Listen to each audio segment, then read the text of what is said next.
Assalamualaikum warahmatullahi wabarakatuh. Salam sehat dan tentunya salam Pancasila.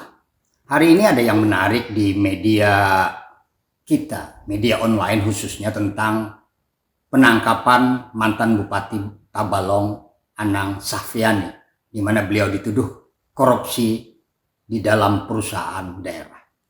Ada yang harus kita pahami sekarang. Bahwasanya pertama adalah alasan penangkapan itu adalah karena pertama 2 kali tidak hadir ketika dimintai keterangan sebagai saksi dan dianggap ada aliran dana. Ini terus terang saja menarik untuk kita cermati khususnya orang-orang daerah tentang sikap daripada kejaksaan itu sendiri.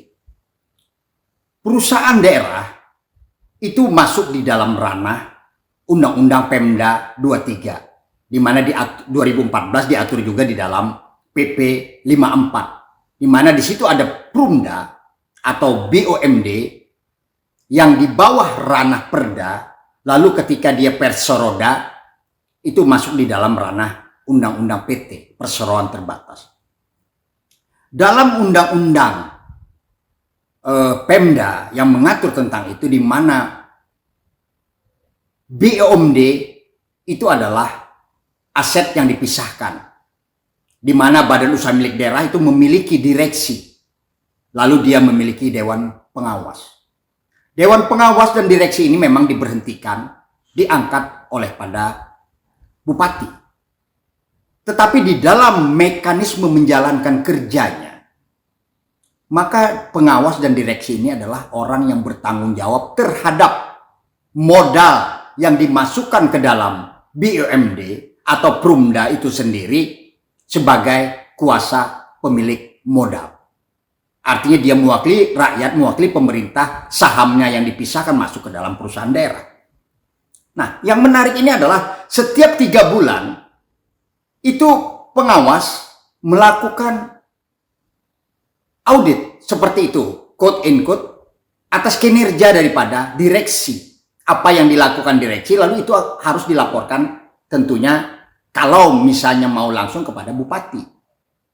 Nah, bupati dalam hal ini adalah justru memberikan pengawasan terhadap apa-apa yang harus dilakukan oleh direksi dan dewan pengawas. Sehingga kalau ada kerjasama yang merugikan misalnya, itu tanggung jawabnya adalah pada direksi dan pengawas. Itu yang diatur di dalam undang-undang.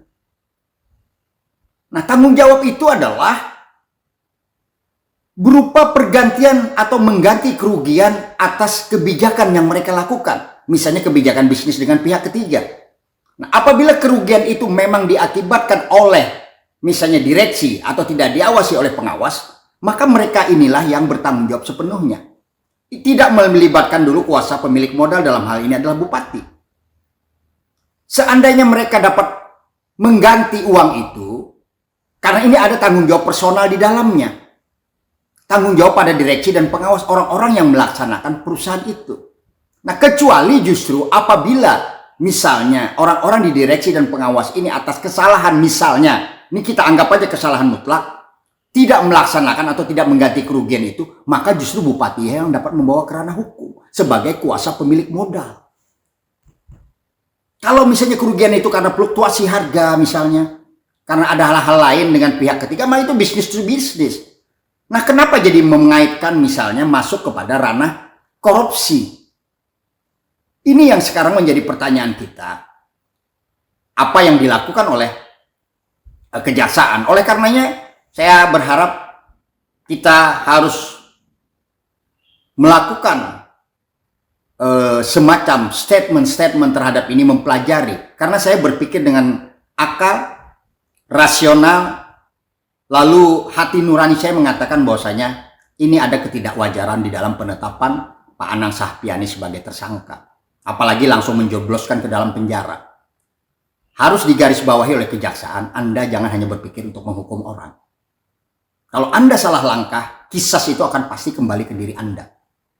Harusnya cermat, tepat, apalagi ini adalah kerugian yang tidak besar dan ini adalah dianggap kerugiannya badan usaha milik daerah, di mana itu ada aturan-aturan mainnya sebelum masuk ke ranah hukum atau menjerat setiap orang, sehingga menganggap itu adalah masalah korupsi.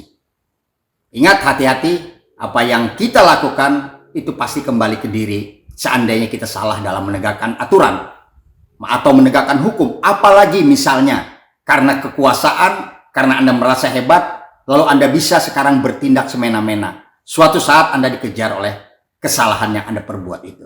Kepada sahabat saya, Anang Sapiani, sehat selalu, tabah, jalani semua ini, karena ini bukanlah takdir Tuhan, tapi ini adalah sebuah perjalanan hidup.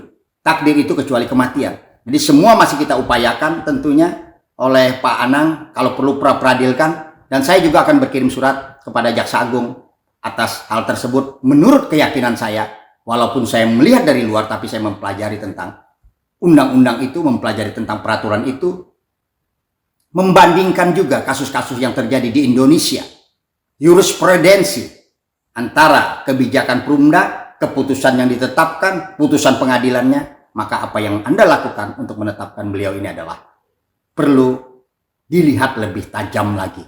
Apakah ini pantas atau tidak? Demikian, wassalamualaikum warahmatullahi wabarakatuh. Salam sehat, dan tentu saja terus berjuang kepada Pak Anang Sapiani. Jangan pernah khawatir, hidup ini perjalanannya memang seperti ini. Wassalamualaikum warahmatullahi wabarakatuh. Salam sehat, salam Pancasila. Ciao.